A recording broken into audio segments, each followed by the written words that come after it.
तर मित्रांनो इथं बघा भाऊ मी कसा डंबेल घेऊन उडाला बघतोय. तर गुड मॉर्निंग मित्रांनो, पुन्हा एकदा तुमचं स्वागत आहे आपला एक नवीन मिनी ब्लॉगमध्ये. मग काय आजचा ब्लॉग डायरेक्ट संध्याकाळी चालू केला आणि मग निघालो डायरेक्ट जिमला जावला. तर मग आलो जिमला न काय आज शोल्डर मारायचं होतं फक्त सिंगल मसल.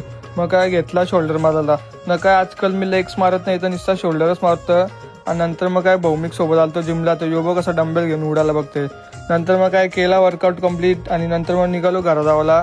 नंतर मग आलो घरावरची काय माझा पार्सल आलेला. आता त्याची अनबॉक्सिंग करत होतो. मी चप्पल मागवलेलं इथं बघा ॲडिडासची. मग काय त्याची अनबॉक्सिंग केली ना. मग आलो इथं रातच्या मैदानात. तर मैदान इथं बघा पोरा कशी बॅट बॉल खेळतात. यो बघ तनिष कसा सुपला शॉट मारते. मग काय नंतर गेलो घरा. मग जेवून बिवून शावलो परत मैदानात. तर इथं भौमिक भेटला. मग त्याला बोललो चल बरं असं एक राऊंड मारून येऊ द्रोणागिरींशी. मग आलो आम्ही इथं द्रोणागिरी. इथं आम्हाला पोरा भेटली आपली. मग काय ते चालू होतं. मग काय त्यांच्यावर आम्ही पण जरा एक राऊंड मारला चालत. आणि नंतर मग आलो घरात. तर चला मित्रांनो आता उद्याच्या ब्लॉगमध्ये भेटूया. Bye bye.